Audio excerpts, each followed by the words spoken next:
నమస్తే, నేను Ashok. Welcome to ప్రజా చైతన్యం. ఉమ్మడి ఆంధ్రప్రదేశ్కి సంబంధించి చూసుకున్నా, ప్రస్తుత విభజిత ఆంధ్రప్రదేశ్ సంబంధించి చూసుకున్నా కూడా ఏ రాష్ట్రంలో అయినా 2-3 పార్టీలు ఎక్కువగా రాజకీయం చేస్తూ ఉన్నాయి. అయితే ఉమ్మడి ఆంధ్రప్రదేశ్ సంబంధించి చూసుకుంటే ప్రధానంగా కాంగ్రెస్ వర్సెస్ టీడీపీగా రాజకీయం ఎక్కువగా జరుగుతూ ఉండేది. 20 ఏళ్ల పాటు వాళ్ళిద్దరి మధ్య ఆధిపత్య పోరు కంటిన్యూ అవుతూ ఉంది. వస్తే అధికారంలోకి టీడీపీ పార్టీ వచ్చేది, లేదంటే కాంగ్రెస్ పార్టీ వచ్చేది. అయితే ఆ తర్వాత రాష్ట్రం విభజన జరిగిన తర్వాత ప్రధానంగా తెలంగాణకి సంబంధించి చూసుకుంటే టీఆర్ఎస్ పార్టీ, కాంగ్రెస్ వర్సెస్ బీజేపీగా కూడా ప్రస్తుతం తెలంగాణలో రాజకీయం జరుగుతుంది. అయితే ఒకసారి ఏపీకి సంబంధించి చూసుకుంటే ఏపీలో 2 ప్రధాన పార్టీల మధ్య పోటీ జరుగుతూ వచ్చింది. టీడీపీ పార్టీ, అలాగే జగన్మోహన్ రెడ్డికి సంబంధించిన వైఎస్ఆర్సీపీ. సో వీళ్ళిద్దరి మధ్య కూడా రాజకీయం జరుగుతూ వచ్చింది. రాష్ట్రం విడిపోయినటువంటి ఈ 10 ఏళ్లలో ఒకసారి టీడీపీ పార్టీ అధికారంలోకి వస్తే మరొకసారి వైసీపీ పార్టీ అధికారంలోకి వచ్చింది. అప్పుడు జరిగినటువంటి పరిణామాలు, అప్పుడు జరిగినటువంటి అంశాలన్నింటినీ కూడా మనం చూస్తూ వచ్చాం. అయితే ఇప్పుడు ఏపీ రాజకీయాల్లో 3వ పార్టీకి సంబంధించినటువంటి అంశాలని మనం పరిష్కరించుకోవాలి. ఏపీలో రాజకీయాలకు సంబంధించి 3వ పార్టీ ఎస్టాబ్లిష్ జరుగుతుందా అనేటువంటి ఒక చర్చ కూడా జరుగుతుంది. ఆ 3వ పార్టీ ఏంటంటే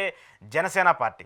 జనసేన పార్టీకి సంబంధించి ఏపీ రాజకీయాల్లో ఇప్పుడు ఎంత పెద్ద ఎత్తున చర్చ జరుగుతుందో కూడా మనందరం చూస్తున్నాం. వాస్తవానికి చెప్పాలంటే మొన్న జరిగినటువంటి ఎన్నికల్లో కూటమి విజయం సాధించడానికి, జగన్మోహన్ రెడ్డి ఓడిపోవడానికి ముగ్గురు మధ్య పొత్తుకు కారణం పవన్ కళ్యాణ్. చాలా పెద్ద ఎత్తున ఆయన మాట్లాడుతూ వచ్చారు. అంతకుముందు కూడా ఏదైతే చంద్రబాబు నాయుడిని అరెస్ట్ చేసినటువంటి నేపథ్యంలో కూడా ఆయన బయటకు వచ్చి జగన్మోహన్ రెడ్డిని ఓడించాలన్నా, ఇక్కడ మళ్ళీ అధికారంలోకి రావాలన్నా కూడా ముగ్గురం కలిసి ఉంటేనే వస్తామని చెప్పేసి కూడా ఆయన మాట్లాడుతూ వచ్చారు. ఎట్టకేలకు పొత్తు పెట్టుకున్నారు, కూటమి అధికారంలోకి వచ్చింది.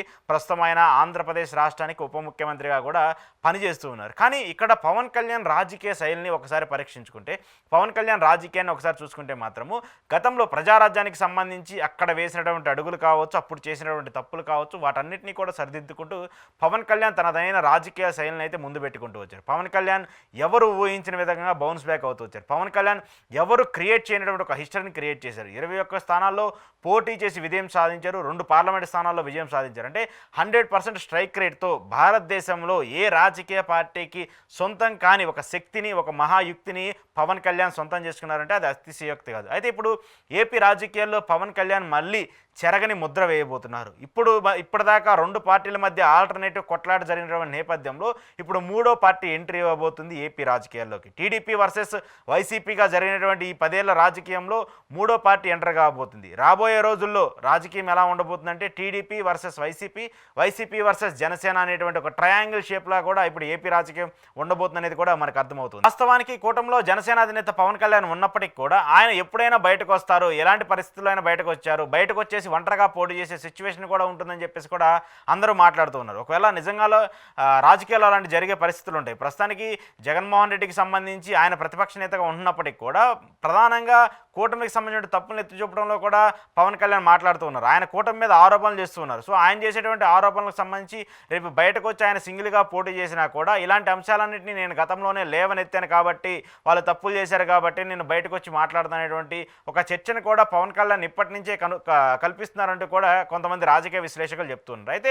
ప్రధానంగా జనసేన పార్టీని పవన్ కళ్యాణ్ తన సొంతగా ఎస్టాబ్లిష్ చేసుకోవడానికి ప్రస్తుతం పావులు కలుపుతున్నారు. వైసీపీకి సంబంధించినటువంటి ఎవరైతే అసంతృప్తి నేతలు ఉన్నారో వాళ్ళందరూ కూడా ఇప్పుడు జనసేనలో చేరుతున్నారు. చాలామంది కీలక నేతలందరూ కూడా జనసేన పార్టీలో చేరేందుకు కూడా సిద్ధంగా ఉన్నారంటూ కూడా చెప్తున్నారు. ఇక మరోవైపు టీడీపీకి సంబంధించి చూసుకుంటే ఎవరైతే తమ అభ్యర్థుల మీద ఓడిపోయినటువంటి వైసీపీ నేతలు ఎవరైతే ఉన్నారో వాళ్ళందరినీ జనసేనలో చేర్చుకోవడము టీడీపీ పార్టీకి కొంత ఇబ్బందిగా ఉన్నప్పటికీ కూడా బయటకు చెప్పే పరిస్థితి ఉండట్లేదు, దాన్ని అడ్డుకునే పరిస్థితి ఉండట్లేదు, చేరికలను ఆపే పరిస్థితి ఉండట్లేదు. ఉదాహరణకు వైసీపీకి సంబంధించి పెండెం దొరబాబు, పిఠాపురానికి సంబంధించి పవన్ కళ్యాణ్కి సంబంధించిన నియోజకవర్గంలో ఉన్నటువంటి నేత. ఆయన గతంలోనే ఎన్నికలకు సంబంధించి చేరాలనుకున్నారు. కానీ ఆ తర్వాత కూటమి సర్కార్ అధికారంలోకి వచ్చిన తర్వాత ఇటీవల పెండెం దొరబాబు జనసేన పార్టీలో చేరారు. అలాగే ఒంగోలుకు సంబంధించి బాలినేని శ్రీనివాసరెడ్డి, అంటే దామచర్ల జనార్దన్, టీడీపీ అభ్యర్థిలో చేతిలో ఓడిపోయినటువంటి ఒక వ్యక్తిని జనసేన పార్టీలో చేర్చుకున్నారు పవన్ కళ్యాణ్ గారు. సో ఇలాంటి 2-3 నియోజకవర్గాలే కాదు, చాలా నియోజకవర్గాల్లో కూడా ఎవరైతే అసంతృప్తులు ఉన్నారో, ఎవరైతే టీడీపీ చేతిలో ఓడిపోయినటువంటి వ్యక్తులు ఉన్నారో వాళ్ళందరూ కూడా ఇప్పుడు జనసేన పార్టీలో చేరుతున్నారు. దీనికి కారణం ఏంటంటే పవన్ కళ్యాణ్ తన రాబోయే రాజకీయ భవిష్యత్తు కోసం నాయకత్వాన్ని తయారు చేస్తున్నారు. తమ రాబోయే రాజకీయాల కోసము ఎవరైతే అక్కడ బలంగా ఉన్నటువంటి నేతలు ఉన్నారో, సెకండ్ గ్రేడ్ నేతలు ఉన్నారో వాళ్ళందరినీ కూడా జనసేన పార్టీలో జాయిన్ చేసుకొని వాళ్ళకు ఒక ప్లాట్ఫామ్ క్రియేట్ చేసి ఆ ప్లాట్ఫామ్ ద్వారా మళ్ళీ ఒక లార్జెస్ట్ పార్టీగా ఎస్టాబ్లిష్ అవ్వాలని చెప్పేసి పవన్ కళ్యాణ్ డిసైడ్ అవునట్టు కూడా మనకు అర్థమవుతుంది. ఒక విధంగా చెప్పాలంటే ఇప్పుడు ఆయన చేస్తున్నటువంటి అడుగులు, వేస్తున్నటువంటి వ్యూహాలు చూస్తూ ఉంటే ఖచ్చితంగా అది నిజమనే వాస్తవం కూడా మనకు కనిపిస్తుంది. సో ఇలాంటి చర్యలు తీసుకుంటున్నటువంటి పవన్ కళ్యాణ్ అంశాలన్నీ చూస్తుంటే ఆయన రాబోయే 30 ఏళ్ల రాజకీయం కోసం ఇప్పటి నుంచి అడుగులు వేస్తున్నట్టు కనిపిస్తుంది. ఇంకా ఇంకో విధంగా చూసుకోవాలంటే ఏపీ రాజకీయాలు కూడా ప్రధానంగా క్యాస్ట్ ఈక్వేషన్స్ ఎక్కువగా కనిపిస్తున్నాయి. కమ్మ సామాజిక వర్గం, రెడ్డి సామాజిక వర్గంగానే ఇప్పుడు ఎక్కువగా ముఖ్యమంత్రులు ఉన్నా కూడా, రాజకీయం జరిగినా కూడా జరుగుతూ ఉంది. అదంతా కూడా మనం చూస్తూ వచ్చాం. అయితే మూడవ సామాజిక వర్గం, అతిపెద్ద సామాజిక వర్గం ఉన్నటువంటి ఆంధ్రప్రదేశ్ సంబంధించిన కాపుల్ని రిప్రజెంట్ చేస్తూ పవన్ కళ్యాణ్ తన పార్టీని ముందు పెడుతూ తీసుకువెళ్తూ ఉన్నారు. కాపుల సామాజిక వర్గం సంబంధించి దాదాపు 21% ఓట్ బ్యాంక్ ఉన్నటువంటి పార్టీ, దాదాపు ఎక్కువగా లార్జెస్ట్ సిచ్యువేషన్స్ ఉన్నటువంటి పార్టీ కాబట్టి వాళ్ళని ప్రొజెక్ట్ చేసుకుంటూ, అలాగే మిగతా అంశాలన్నీ చర్చలో ఉంచుకుంటూ కూడా తన రాజకీయాన్ని చేయాలని చెప్పేసి వాళ్ళైతే ఊహించుకున్నారు. అయితే ఇక్కడ పవన్ కళ్యాణ్ ఎస్టాబ్లిష్ అయితే ఎవరికి నష్టం అనేటువంటి ఒక చర్చ కూడా జరుగుతుంది. వాస్తవానికి చూసుకుంటే గతంలో ఒకసారి 2019 ఎన్నికలకు సంబంధించి చూసుకుంటే 2014లో కూటమిగా పోటీ చేశారు. అయితే పవన్ కళ్యాణ్ డైరెక్ట్గా పోటీ చేయనప్పటికి కూడా టీడీపీ పార్టీకి సపోర్ట్ చేశారు. అప్పుడు బీజేపీ పార్టీ పోటీ చేసింది. సో అప్పుడు టీడీపీ పార్టీ విజయం సాధిస్తూ వచ్చింది. అయితే 2019 ఎన్నికలకు సంబంధించి ఒకసారి చూసుకుంటే 2019 ఎన్నికల్లో ముగ్గురు విడివిడిగా పోటీ చేశారు. జగన్మోహన్ రెడ్డి కావచ్చు, టీడీపీ కావచ్చు, బీజేపీ కావచ్చు, అలాగే జనసేన కావచ్చు. 4 పార్టీలు కూడా విడివిడిగా పోటీ చేశాయి. అనూహ్యంగా అక్కడ జగన్మోహన్ రెడ్డి విజయం సాధించారు 151 స్థానాలతో. ఆ తర్వాత మొన్న జరిగినటువంటి 2024 అసెంబ్లీ ఎన్నికలకు సంబంధించి చూసుకుంటే కూటమిగా ఏర్పడి 2014లో ఎలాంటి కాంబినేషన్ అయితే రిపీట్ అయిందో దానికి మించినటువంటి కాంబినేషన్ని రిపీట్ చేసుకుంటూ వచ్చారు. అనూహ్యంగా ఇక్కడ జనసేన పార్టీ చాలా బలవంతంగా బలపడింది అనేది కూడా చెప్తూ ఉండొచ్చు. ఎందుకంటే టీడీపీ పార్టీ ఓట్ బ్యాంక్ని డివైడ్ చేసే సిచ్యువేషన్ జనసేనకి బాగా ఎక్కువగా అనిపిస్తుంది. పవన్ కళ్యాణ్ ఒంటరిగా పోటీ చేస్తే జగన్ కలిగే నష్టం కంటే కూడా చంద్రబాబుకి కలిగే నష్టం ఎక్కువ ఉంటుందనేది ఒక చర్చ కూడా జరుగుతుంది. దానికి ఉదాహరణే 2009లో ఏదైతే అప్పుడు పార్టీ పెట్టినటువంటి చిరంజీవి గారి ప్రజారాజ్యం పార్టీకి సంబంధించి జరిగినటువంటి డ్యామేజ్ కావచ్చు, 2019లో పవన్ కళ్యాణ్ గారు చేసినటువంటి డ్యామేజ్ కావచ్చు. సో ఈ రెండు డ్యామేజ్లని అందరూ ఉదాహరణగా చూసుకుంటూ ఉంటారు.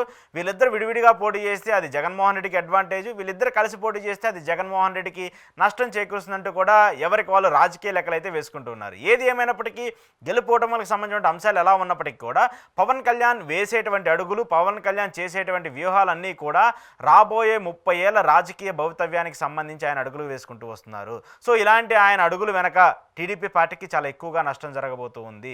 వైసీపీకి సంబంధించిన నేతలు జనసేనలో చేరినా, లేదంటే బీజేపీకి సంబంధించిన నేతలు జనసేనలో చేరినా, ఏ పార్టీకి సంబంధించిన నేతలు జనసేనలోకి చేరినా ఆ అడ్వాంటేజ్ మొత్తం టీడీపీకి రావాల్సింది, వైసీపీకి రావాల్సింది పవన్ కళ్యాణ్ గ్రాప్ చేసుకుంటున్నారనేటువంటి ఒక చర్చ కూడా జరుగుతుంది. సో ఈ అంశాలన్నీ చూసుకున్నప్పుడు పవన్ కళ్యాణ్ వేస్తున్నటువంటి అడుగులు, పవన్ కళ్యాణ్ చేస్తున్నటువంటి రాజకీయం కూడా రాబోయే రోజుల్లో ఏపీ రాజకీయాల్లో మూడవ పార్టీని ఎస్టాబ్లిష్ చేసే పరిస్థితి కనబడుతుంది. ఏపీ రాజకీయాల్లో మూడో పార్టీ కూడా తన రాజకీయ ప్రస్థానాన్ని శాసించి తమ రాజకీయాన్ని నిలబెట్టుకునే విధంగా అడుగులు వేస్తాయనేది కూడా చాలామంది చెప్తూ ఉన్నారు. మరి అలాంటి అడుగులు పవన్ కళ్యాణ్ ఎంతవరకు కంటిన్యూ చేస్తారు? కూటమిలో ఉంటారా? కూటమి నుంచి బయటకు వచ్చి ఒంటరిగా పోటీ చేసి విజయం సాధిస్తారనేది రాబోయే రోజుల్లో చూడాలి.